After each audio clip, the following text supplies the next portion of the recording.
Porque información, opinión y debate son una combinación clave. En la 92.9, Fernando Paulsen, junto a sus invitados y panelistas, ponen el acento en la revisión y análisis de las noticias más importantes de la jornada.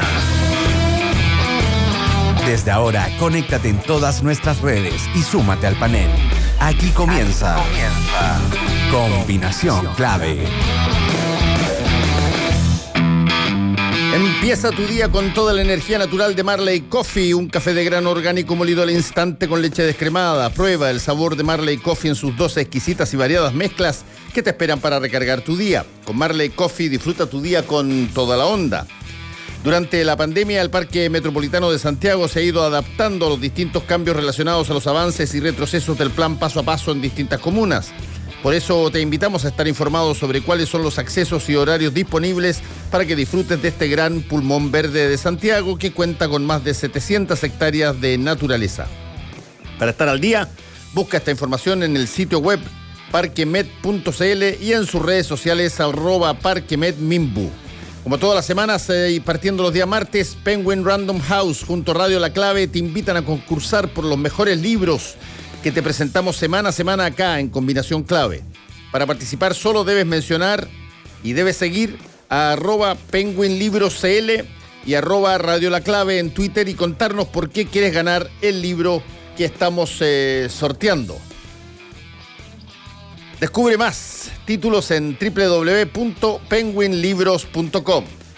El libro además se ha transformado en un objeto noticioso porque está en noticia la Teletón y hay incluso un canal que ha pedido verificar una serie de cosas, pero el título es la biografía de Mario Kreutzberger, Con ganas de vivir, se llama el libro y lo estamos regalando para quienes mencionan Penguin Libros CL y @Radio La Clave, junto a seguirnos en este concurso de Penguin Libros. Estamos ya con nuestros invitados de esta mañana. Jorge Gómez de Fundación para el Progreso. Jorge, ¿cómo estás? Hola Fernando, bien, ¿y tú cómo estás? Muy bien, y el retorno de uno que... ¿La Ignacia?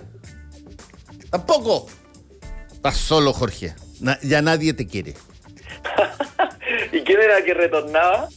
Oscar Rementería, traté de convencerlo ahí la Fran estaba tratando de convencerlo para que viniera a conversar con nosotros, pero bueno, Ignacia tiene un problema, no pudo, así que estás solo tú, Jorge. Mira tú. Bueno, hay que aprovechar de conversar. El estrato, el estadio totalmente lleno, mirando a solamente el performer. Oye, claro. Bueno, conversemos un poquitito, Jorge, porque hay un montón de cosas que están pasando y que son bien interesantes. Hoy es la cuenta pública que se hace a las 3 de la tarde. Sí. O sea, yo no quiero aguar la fiesta tan temprano, pero si tú querías que te viera poca gente, haz una cuenta a las 3 de la tarde, digamos. Ahora, inevitablemente eso se replica después en los noticiarios y todo lo demás, pero de primer impacto probablemente no es muy... Aunque como mucha gente está todavía confinada, probablemente la puede ver, pero esa es una cosa que eventualmente diríamos nosotros que funcionamos en la tele básicamente con una mirada en el people meter, digamos, en el rating.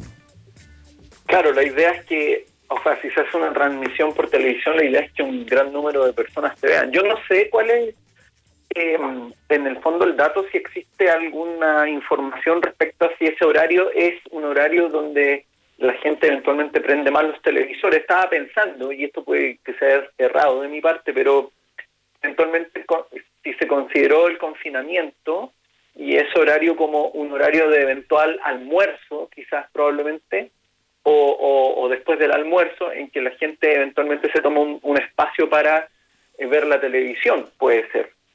Yo no sé si está ese criterio, pero claramente eso incide en que quizás te va a ver menos cantidad de gente. Ahora, yo creo que hoy día, en el contexto de una gran masividad y opciones de visuales que uno tiene, ¿cierto? Desde las plataformas, a través del propio computador. No, si tú siempre puedes, Jorge, hoy en cualquier circunstancia puedes amplificar el mensaje de múltiples formas. Yo decía básicamente a todos aquellos que pueden verlo en vivo. Y por lo demás, la gente que tiene la capacidad y tiene la posibilidad de tomarse esa media horita después del almuerzo para descansar es bien poca en Chile, en realidad. Claro, es que por eso te decía, es como una lectura que yo estoy presumiendo la lectura que quizás se hizo para elegir ese horario. No sé si hay otro factor en la elección del horario. Yo tampoco sé, pero para los efectos prácticos va a ser a las 3 de la tarde y tú tienes toda la razón, va a estar replicado por redes sociales ad eternum, porque eso es lo que sucede y el mensaje va a llegar con la masividad probablemente que necesita un mensaje presidencial igual, pero no va a llegar al mismo momento, digamos. Eso es lo que digo. No es una cosa que se vaya a ver probablemente tan masivamente en el instante que se está diciendo. Pero para los efectos prácticos, ¿qué esperas tú de esta cuenta en probablemente el peor año que ha tenido el presidente Piñera de sus dos gobiernos? Mira, a mí me parece que yo lo veo desde... Yo creo que hay dos elementos que van a estar como en pugna, eventualmente. Esto evaluando, considerando lo que probablemente va a ocurrir. Pero yo creo que hay una tendencia a la rutina de las cuentas públicas y que las hace muy aburridas en el fondo, en el sentido de que más o menos uno sabe cuál va a ser el índice de la cuenta pública, donde se hace una alusión a lo que se ha hecho, un poco es como tirarse flores a lo hecho, y eso probablemente va a ser yo creo que es el riesgo que corre esta cuenta pública de que se intente replicar la rutina como si fuera una cuenta pública en un escenario de normalidad. Y ese yo creo que es un riesgo, porque yo creo que eventualmente esta cuenta pública debería tener otro cariz, un cariz distinto en el sentido de que efectivamente el contexto es muy distinto a un contexto de normalidad, no solo por la pandemia, ¿cierto?, sino porque además es la última cuenta del periodo presidencial, pero además es la última cuenta de un periodo presidencial que está a puertas de un contexto de discusión constitucional que es importante y trascendente. Y por lo tanto yo esperaría que esta cuenta pública apuntara más bien a una especie de balance de lo que afectó o cómo se vio afectada la sociedad chilena con la pandemia y cómo a partir de eso eventualmente se deberían sacar lecciones hacia el futuro. Y yo creo que sobre todo promoviendo un poco la mesura, una mirada más receptiva del ejercicio del poder, no sé, algo así yo esperaría, ¿te fijas? Sí. Más que una simple lista de cosas hechas, porque yo creo que hoy día esa rutina en el contexto no es suficiente. Yo creo que también hay, y esta es una perspectiva que de mi parte puede ser incluso ilusa, sí, pero yo creo que a veces los gobernantes tienen que dar una impronta ética mucho más fuerte como señal, ¿te fijas?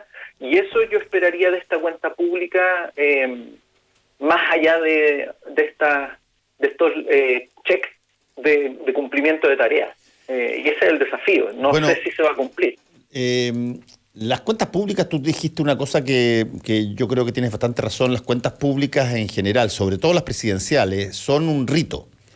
Yo he dicho varias veces esta frase, he comentado mucho que cuando las películas de repente en sus guiones se desordenan, el guionista pone un rito para que los personajes se junten, se ordenen en torno a ese rito y a partir de ahí la película se ordene un poco más y salga más ordenadita. Es lo que hace, y lo he contado bastantes veces también, es lo que hace Francis Ford Coppola con su matrimonio y un bautizo, es lo que tú haces en determinadas... Bueno, la cuenta pública es un rito y estamos en medio de un país tremendamente alborotado.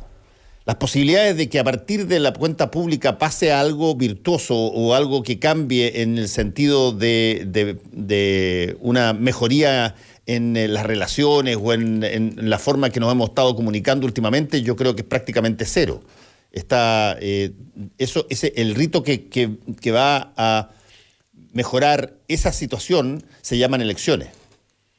Y van a venir un poco más adelante. Lo que sí se pide, y hay mucha expectativa, es ver qué tanto el presidente de la República está en condiciones de empatizar con lo que pasa, de entender, como no ha entendido, y lo ha reconocido una vez, de no entender muchas de las cosas que ocurrieron, de ver qué tanto es consciente del momento histórico que está viviendo el país y de la condición en la que la población vive. Y incluso hay mucha gente que está diciendo que debe pedir perdón. Yo tengo la impresión que ese tipo de cosas no forman parte muchas veces del arsenal de determinados tipos de presidentes, y yo creo que el presidente Piñera es uno de esos, que probablemente puede reconocer errores, pero de ahí a pedir perdón, bueno, hay otro paso. Y hay incluso mucha gente que le está condicionando la cuenta pública a que deba pedir perdón. Yo tengo la impresión, y termino con esto para que tú hables, Jorge, que más que nada hay interés por saber si es que en el momento postrero de su gobierno, con una situación muy mala en términos de aprobación, el presidente ha entendido por qué le pasó lo que le pasó. Si es que dice algún tipo de cosas respecto a haber percibido una realidad distinta a la que él creía que el país era, y que de pronto se reconoce una realidad diferente, que significó dos votaciones abrumadoras en contra de las posiciones del presidente, la del plebiscito y las elecciones recientes. Bueno, algo tiene que haber, creo yo, haber generado un cambio de visión respecto de cómo es el país para una persona como Sebastián Piñera, y eso, para serte franco, es lo que yo espero ver si es que es capaz de interpretarlo o no. Yo, si te soy franco, yo creo que eso no va a pasar. Y tú lo planteaste claramente, porque en el fondo, en el perfil, uno tiene que, yo creo que es importante, a veces se olvida esto de observar los perfiles de personalidad de quienes acceden al poder. Y yo creo que acá hay un perfil que es muy propio, que es narcisista al final, y por lo tanto es muy difícil que una personalidad narcisista vaya contra la imagen idealizada de sí mismo que existe. Y por lo tanto yo creo que ahí es complejo esta expectativa de un perdón. Yo esperaría, sí, obviamente, y uno esperaría en un contexto complejo como el que se ha vivido con la pandemia sobre todo, una cierta mirada que es como el cliché del estadista, ¿cierto? Con una mirada que no es solo lo que yo hice durante mi periodo, sino que eventualmente lo que debería marcar hacia futuro. Y por eso yo decía que uno esperaría ese tipo de planteamiento, y no solamente... Y voy a dar la analogía, yo creo que es como que, supongamos que hubiéramos estado en una situación bélica, y la cuenta pública se empieza a relatar cuántos tanques se usaron, cuántas balas se compraron, sí, cuántas, trincheras se construyeron, cuántos se repararon, pero no se da un mensaje como espiritual. Y el concepto como de espiritual, yo creo que también en política a veces se tiende a olvidar. Y aquí hay una tensión que es muy clara, y yo creo que se da entre lo que es la perspectiva de eficiencia de un gobierno, pero también los mensajes como, digámoslo así, espirituales que eventualmente se pueden dar, que tienen que ver más con una perspectiva que probablemente tiene que ver con una mirada del futuro, pero no en términos de gestión. Y yo creo que incluso en muchos aspectos, cuando hoy día se hace en la discusión pública la crítica a la eficiencia, esos reclamos igual son en términos de eficiencia. Y esto es interesante, porque yo creo que la política en muchos aspectos también se ve debilitada cuando al final se reduce todo a la administración de las cosas, que es un poco, si nosotros miramos la historia, por ejemplo, de las sociedades, no sé, lo que ocurría, por ejemplo, bajo los socialismos reales, el problema era que todo se redujo a la administración de las cosas. Y por lo tanto yo creo que acá eso uno lo esperaría. Ahora, yo creo que viendo la realidad concreta, yo creo que eso no va a ser así. Yo creo que va a ser la cuenta pública como siempre se clásica, hace, diciendo exactamente. Miren, aprovechemos que estamos hoy día tú y yo nomás y hagamos un ejercicio de imaginación, digamos.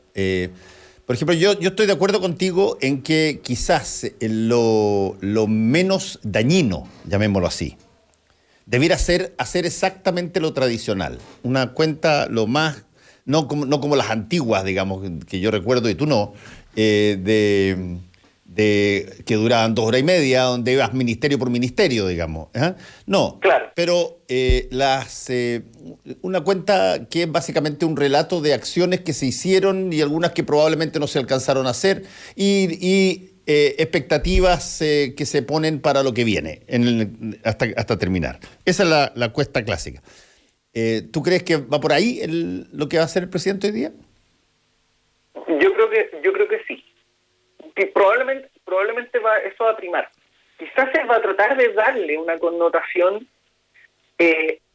como de estadista a la cuenta, pero yo creo que el problema es que de alguna forma es una impronta que es más bien como, digámoslo así, el concepto como un disfraz de eso. Yo creo que finalmente el estadista lo es o no lo es, y yo creo que eso cuesta mucho porque exige una mirada que escapa a tu propia condición. Yo siempre menciono lo que advierte Weber cuando él dice, mira, el mayor riesgo de un político es su propia vanidad. Y en el fondo, cuando la vanidad a ti te come, es imposible o muy difícil liberarse de eso. Incluso en condiciones adversas, la vanidad, a quien ya es víctima de la vanidad, es muy difícil que retroceda. Entonces, por eso, en términos de imaginación, claro, uno esperaría, porque yo creo que uno esperaría que quien gobierna de alguna forma también muestre o de alguna forma difunda una cierta mesura, y la mesura también tiene que ver con la humildad de quien gobierna. Y yo creo que eso no está. Eso hay que asumirlo, que no está. Porque prima mucho la lógica del cumplimiento. Y yo creo que, por ejemplo, se va a resaltar mucho el tema de las vacunas, que efectivamente ha sido, yo creo que en términos comparativos con otros países de la región ha sido exitoso. Ha sido pero no es, la acción del gobernante o la autoridad también se tiene que vestir de otras cosas. Yo creo que eso también es importante. Yo creo que en la coyuntura que vive Chile hoy día, eso se extraña. Yo creo que la concepción de la autoridad como aquel que se viste no solo de eficiencia, no solo del cumplimiento de tareas, sino que de otros elementos que de alguna forma le otorgan la legitimidad, está ausente en Chile hoy día. Y puede ser que, como dices tú, el proceso electoral, la nueva constitución lo reconfigure, pero yo creo que es un proceso más complejo que eso. Y de alguna manera yo creo que la cuenta pública va a denotar eso que existe, que yo creo que hay una ausencia como de liderazgo, hay una crisis de autoridad, y claro, uno esperaría en este ejercicio de imaginación que de alguna forma el gobernante en su cuenta o en su discurso de alguna forma inyecte una cierta no sé si moralidad es la palabra, sino que algún espíritu, algunos lo llaman espíritu patrio, moralidad, una impronta ética, no sé cómo llamarlo en realidad, pero de alguna forma eso se entiende que es como lo que también debería estar en este tipo de mensaje, porque por algo se dirige a la nación. ¿Te fijas? No es solo un informe que se entrega al Congreso. Se supone que el gobernante se dirige a la nación y por lo tanto la pregunta es ¿qué quiere darle de mensaje a esa nación? No es solo decirle lo que hizo. Y a eso yo creo que en las sucesivas como cuentas públicas se fue distorsionando, porque al final ya no es un mensaje a la nación, ya no se dirige a los chilenos, sino que se dirige a sus contrapartes, a sus adversarios políticos, diciéndoles, miren, yo hice esto otro. Pero yo creo que eso es una reducción que es problemática en términos de la función de quienes gobiernan. Sí, fíjate, yo estaba pensando claro, es una preelección personal, digamos, pero, ¿qué me gustaría que hiciera el presidente? Y fíjate que a mí me gustaría que el presidente no necesariamente le pidiera perdón a la gente. Me parece que si es que efectivamente lo que voy a decir pasó en la mente del presidente alguna vez, él debiera agradecerle a la gente. Y debiera agradecerle por sacarlo de 30 años de error.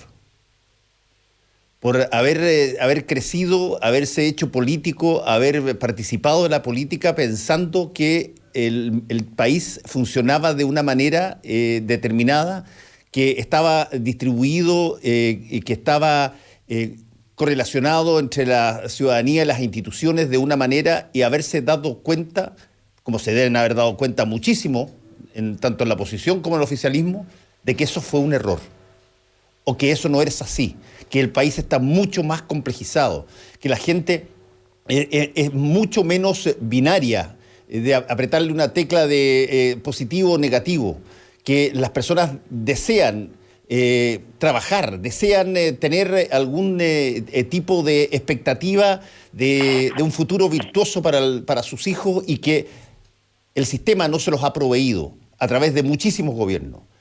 Y como nunca probablemente nos hemos dado cuenta de esa situación, no solamente el exministro de Salud, muchas hemos dado cuenta de esa situación a raíz de lo que pasó a partir de octubre del año pasado.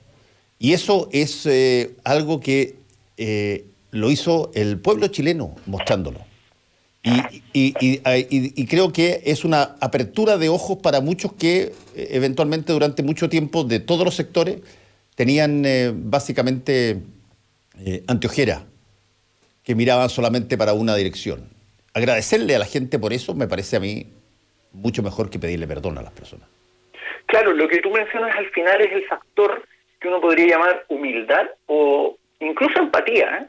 Bueno, hay que, como tú lo dijiste, hay que ver si es que eso se tiene también. Exacto, porque cuando tú mencionabas eso, al final es como un nivel de humildad que no tiene que ver, porque yo creo que a veces se tiende a confundir la humildad con la humillación, y son cosas distintas. Pero, por ejemplo, cuando tú escribías lo que tú planteabas, uno piensa, por ejemplo, en tipos de liderazgo, porque aquí también entra el análisis de los tipos de liderazgo como, por ejemplo, Mandela o Havel, que eran liderazgos que no solo como que inspiraban, esto es importante, muy importante, yo siento que hoy día eso falta, liderazgos que inspiren incluso buenos principios o buenos sentimientos, como quiera llamarse, pero que inspiraban a sus ciudadanos, pero que no pontificaban sobre sus ciudadanos. Y ese tipo de liderazgo yo creo que hacen falta también en muchos casos, porque son liderazgos que muestran una cierta humildad, pero no dejan de ser liderazgo. Y eso yo creo que no es la realidad, en el fondo, si uno es honesto con la realidad. Entonces, claro, uno podría esperar eso, pero yo creo que eso no es lo que va a ocurrir. Por un tema de personalidad, y eventualmente porque quizás eso no está tampoco considerado dentro de las propias asesorías. Yo creo que aquí también entran factores importantes en términos de considerar los conceptos de liderazgo que priman en ciertos contextos o en ciertos conglomerados. Yo creo que eso también es un factor que hay que asumir. Por lo tanto, yo en términos así concretos, reales, yo creo que lo que va a ocurrir es que se va a hacer una cuenta pública dentro de lo que ha sido la rutina de las cuentas públicas permanentemente. Sí, probablemente se va a intentar establecer una idea o la pretensión de un legado, pero insisto en que va a ser más bien algo más bien, digámoslo así, como escenográfico, ¿te fijas?